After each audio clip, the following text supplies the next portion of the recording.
already in place on those goods. In addition to, as you said, spurring increased domestic manufacture of cars and trucks, we expect that these tariffs will result in over $100 billion of new annual revenue to the United States of America in tariff revenue.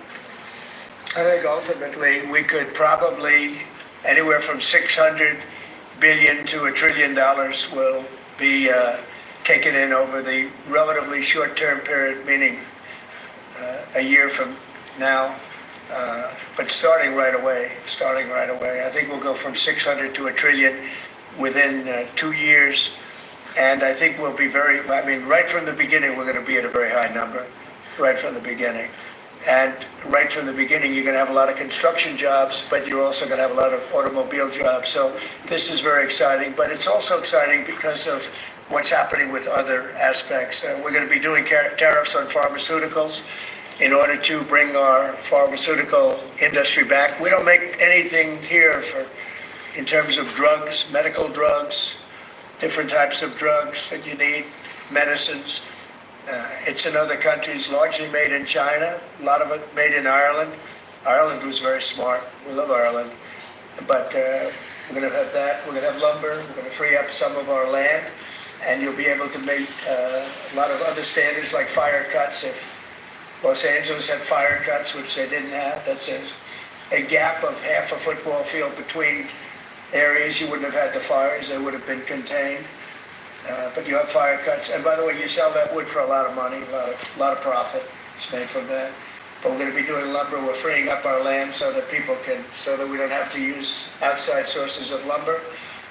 Energy, we're doing fantastically well at. The energy prices have been coming down rapidly as we increase supply, and we've already done that. We have Chris and Doug are doing a fantastic job in that. That's Department of Energy and Department of Interior. And they're working together hand in hand because Interior has the land and Energy has the ability to do the drilling and what they have to do. Our coal areas are going to be opened up for clean, beautiful coal. Germany's opening up many coal plants now. They tried the wind and it didn't work. They almost went out of business. They almost went bankrupt. They tried wind, which is a disaster because it's too expensive and it doesn't look good, kills all the birds, a lot of problems. But Germany is now building a lot of coal plants. China is building one a week, think of that. And they're using coal, which is very powerful. Coal is a very powerful energy. And we're opening up our coal mines again, and we're going to do, I call it beautiful, clean coal. The technology is so good now that coal can give you tremendous power at the same time. It can be very clean. But we're also obviously doing oil and gas and various other things. You can do pretty much whatever you want. We don't like the wind because we think it ruins the landscapes, the plains, ruins them. And it's got a lot of problems. It's also by far the most expensive energy. It looks horrible in the oceans. It's dangerous in the oceans in terms of navigation. And if you look at what's happening with whales, in one area, they lost 2 whales, like in 20 years, washed ashore, and this year they had 17 wash ashore.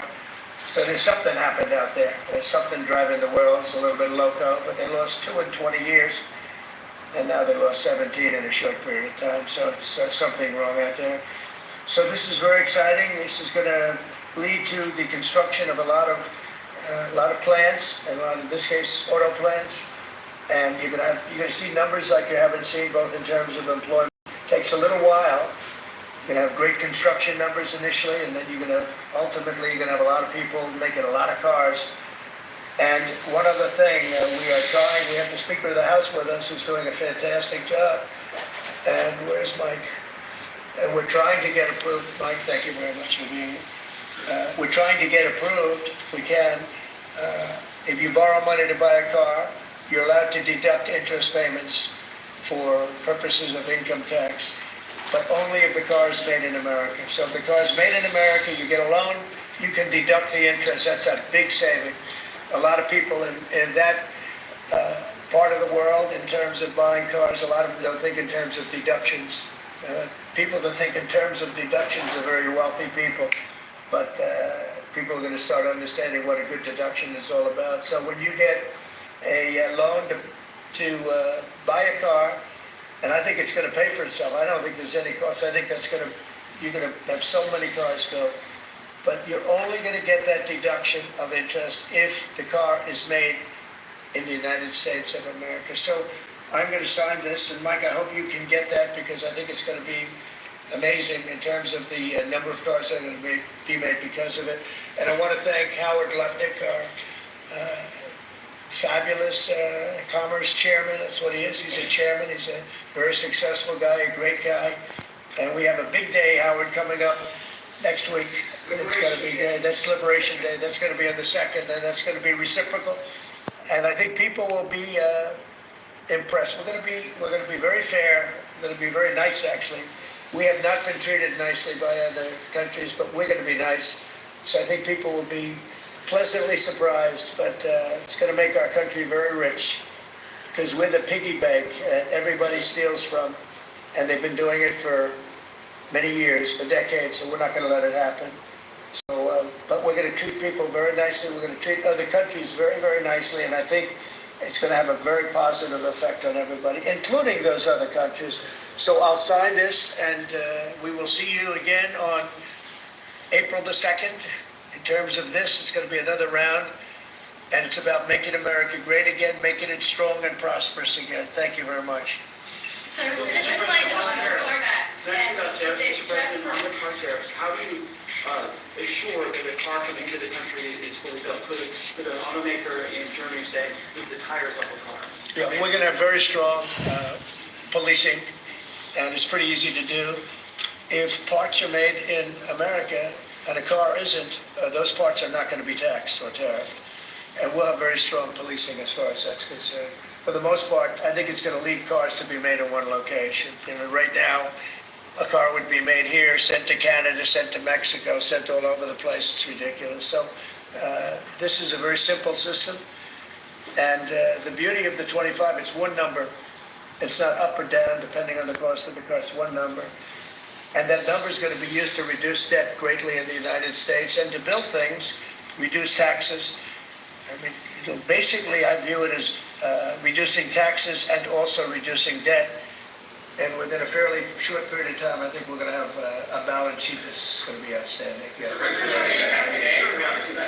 you sure Americans that this will not cause a long-term increase in prices? Well, look, I think we're going to have a market the likes of which nobody's ever seen before, not in this country. You know, we had the best market ever in my first term. It was the strongest market ever, the best economy ever. And I think I think this blows it away. But this is something that people have wanted to do, presidents have wanted to do for a long time. A lot of them didn't understand it. It wasn't a priority for them. But foreign countries understood it very well. And they've really ripped us off at levels that nobody's seen before. But that's not going to happen. Say it? Do these auto tariffs go into effect today or on April 2nd? They go into effect on April 2nd. We're signing today. It goes into effect April 2nd. We start collecting on April 3rd. What does that mean? Not then, but we will be putting a tariff on lumber. We, as you know, have a tariff already on steel and on aluminum of 25%, and we're taking in tremendous amounts of dollars. More importantly, our steel factories and aluminum factories are roaring. They're starting to roar. They're building new ones. I just heard from Nucor, which is a big company, a very big steel company, and they're building a massive plant for steel that they wouldn't build without this. So you're going to see things that are going to be actually amazing. And I think you already have. You know, we've had some news conferences where I can't have enough. They want to do news conferences where they announce they're going to spend 20, 30, 40 billion dollars. But Apple, as an example, is spending $500 billion. Okay, any other? On the signal chat, Senator Roger Wickers. Hold on one second. Go ahead. Reciprocal tariffs next week. Will those be immediately effective April 2nd on all countries, or will you focus on the worst offenders? No, we're going to make it all countries. and we're going to make it very lenient. I think people are going to be very surprised. It'll be, in many cases, less than the tariff that they've been charging us for decades. So I think people are going to be very, very surprised. Why is On these that? auto tariffs, I think they'll be pleasantly surprised. I don't know. I think we're trying to keep it somewhat conservative. and on these auto tariffs, we saw obviously the NASDAQ of 100 go down 2% at close, S&P 500 down 1%. What are you Is concerned that about that today? first reaction? Today? Yes, sir. I didn't see that. I want to see the jobs. I want to see, then it'll all take care of itself. That could take care of itself in 1 day, 2 days, or 1 week. Are there any conditions under which you'd remove these auto tariffs, sir, or is this permanent for the rest of your term in office? Oh, this is permanent, yeah, 100%, yeah. Are you on there, sir? Did Elon Musk advise you at all on these auto tariffs? No, because he may have a conflict, so we don't talk. I've never talked to him. Elon's amazing. He's never asked me for a favor in business whatsoever. I'm actually a little surprised by it. I might do it, I might not do it. I do what's right, and he'd want me to do what's right. Now, he's a patriot. He has never, these are big deals we're talking about. This is probably nothing like this. And I've never had Elon come and say, would you do me a favor with the mandate or the electric mandate or anything. He's never asked me for anything. So what's your response to Republican lawmakers who have said today that your administration should take more accountability and not downplay what's happened with Signal that we've seen in these messages today? Well, I don't know about downplaying. The press upplays it. I think it's all a witch hunt, that's all. I think it's a witch hunt. I wasn't involved with it. I wasn't there, but I can tell you the result is unbelievable because the Houthis are looking to do something. They want to know, how do we stop? Can we have peace? The Houthis want peace because they're getting the hell knocked out of them. It's been very, very strong. The Houthis are dying for peace. They don't want this. And they're bad. Look, they were knocking ships out of the ocean. We had in the Suez Canal, they only have about 20% of the ships going through. They have to go through a different way, which takes weeks of travel. And that really affects commerce. But the Houthis have been hit hard and they want to negotiate peace. But I don't think they want. Classified was shared? Say it. Do you still believe nothing classified was shared? Well, that's what I've heard. I don't know. I'm not sure. You have to ask the various people involved. I really don't know. I can only tell you this. You don't want to talk about it. The Houthis have been horrible to the world. What they've done, killed a lot of people. They knocked down a lot of ships and planes and anything else. It's not just the ships. And they have been hit. They have been hit harder than they've ever been hit. And they want us to stop so badly. And they've got to stop. They've got to say no mas. But I can only say that the attacks, it's attacks every day, every night. It's not just the one. You're talking about one. The attacks have been very successful, even beyond our wildest expectations. We've hit them very hard, very successfally. And we're going to do it for a long time. We're going to keep it going for a long time. Senate Republicans have said that they would formally ask the administration for an Inspector General report on the Signal issue. Will you agree to that? It doesn't bother me. I don't know. I want to find if there's any mistake or if Signal doesn't work. It could be that Signal is not very good. It's a company. Maybe it's not very good. I think we'd rather know about it now. There was no harm done because the attack was unbelievably successful that night, and it has been unbelievably successful every single night for the last 4 or 5 nights. So, and that's the thing that you should be talking about. This is something that should have been done by sleepy Joe Biden, but he was asleep at the wheel other than when it came to stealing money, of course. Joe Biden should have done this attack on Yemen, which is basically a certain group within Yemen, the Houthis, and this should have been done by Joe Biden, and it wasn't. And that's caused this world a lot of damage and a lot of problems. He's responsible. He's also overseeing the investigation to find out what went wrong. Maybe Who's responsible? Mike Waltz says that he's responsible. Well, yeah, Mike Waltz, I guess he claimed responsibility, I would imagine. It had nothing to do with anyone else. It was Mike, I guess. I don't know. I was told it was Mike. But again, the attacks were unbelievably successful, and that's ultimately what you should be talking about, I think. So Mike he took responsibility for it. Say it? Should Secretary Hegseth consider his position Signal? Hegseth is doing a great job. He had nothing to do with this. Hegseth, how do you bring Hegseth into it? He had nothing to do. Look, it's all a witch hunt. Here we are talking about some of the greatest business deals ever made. The greatest companies in the world are moving into the United States, and you want to ask about whether or not Signal works. I don't know that Signal works. I think Signal could be defective, to be honest with you. And I think that's what we have to, because you use Signal, and we use Signal, and everybody uses Signal, but it could be a defective platform, and we're going to have to find that out. Have you been briefed about the soldiers in Say it? Have you been briefed about the soldiers in Lithuania who were missing? No, I haven't. Have you spoken, sir, with big three automakers about these tariffs? What was their reaction? I have.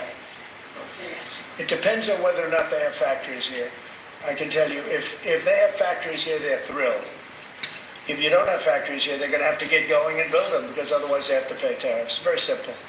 And most of those have pretty big factories here, like General Motors has big factories here. They're going to move their parts divisions back to the United States, because some of them were made in Canada, and some of them were made in Mexico and other places. They'll be moving their parts division back to the United States in factories where they may be at 60% capacity, so they don't even really have to build too much of a factory. Generally speaking, if they have factories here, plants here, where they make their cars and equipment, but they make their cars here, they are thrilled. Same thing with the steel industry. Steel industry is now paying a 25% tariff, as you know, I put it on last week, and the business is roaring in the United States. And we can't, because of military, we can't lose the steel industry. If I didn't put the initial tariffs on steel in my first term, you wouldn't be able to have a military, because we wouldn't have, every steel company would be bankrupt in the United States, and every plant would be closed. But now they're booming, and putting this tariff on, this additional tariff for steel and aluminum, it's making them thrive, and it's already happened. Are you up on the deadline for the TikTok sale? Will you extend that deadline if you don't have a deal? Do you support or? Well, we will have a form of a deal. TikTok is very popular, very successful, very good. We're going to have a form of a deal, but if it's not finished, it's not a big deal. We'll just extend it. I have the right to have the deal and to extend it if I want. So we'll see whether or not we have a deal. We have a lot of interest in TikTok. Is there a way for a U.S. company to operate it and ByteDance to still have a share of the algorithm? Well, there are numerous ways to buy TikTok, and we will find the one that's best for the country, for our country. I'm more about our country more than anything else with respect to TikTok. And China is going to have to play a role in that, possibly, in the form of an approval, maybe. And I think they'll do that. Maybe I'll give them a little reduction in tariffs or something to get it done, because every point in tariff is worth more money than TikTok. If you think, every point, tariff is a much bigger world, and TikTok is big, but every point in tariffs is worth more than TikTok. So in order to get China to do, maybe I'd give them a reduction in tariffs as an example. Sounds like something I'd do. Tariffs are going to be good for Tesla, sir? Good for who? Tesla, which makes Well, he has a fantastic Tesla. Will tariffs be good? I think they may, it could be a net neutral, or they may be good. He has a big plant in Texas. He has a big plant in California. And anybody that has plants in the United States, it's going to be good for, in my opinion. Mr. President, European Union return education control to the states. How would you handle it if a state like California were to put in place education? I haven't seen a mask in so long. You're wearing a mask. So nice of you. I haven't seen anybody wearing a mask in a long time. It's good. You feel more comfortable, right? Good. That's good. So go ahead. Then you want to return education control to the states. How would you handle it if a state like California were to put in place education policies you disagree with? Well, I think that California is going to be tougher, because they're doing badly on everything they do. Everything they touch turns bad. So a place like California would be tougher for education. But what I would see with California is you'd have a Los Angeles department, and you'd have Riverside. You'd go to various places. And I think you'd have some great areas in California, and then you'd have some, like everything else, it doesn't work so well. But ultimately, I think it would be very successful. I think in New York, as an example, you'd go to Long Island, Westchester, you may have Nassau County, Queens County, you break it up in certain ways so that have maybe 5 departments, because of the size, that have 5 departments instead of 1. A state like Iowa, you'd have 1, and I mean, they're just chomping at the bit to get going. So many states are chomping at the bit to get education, and it's going to happen fast, to get the education. All right, so I don't know what happened there. He was in mid-sentence, and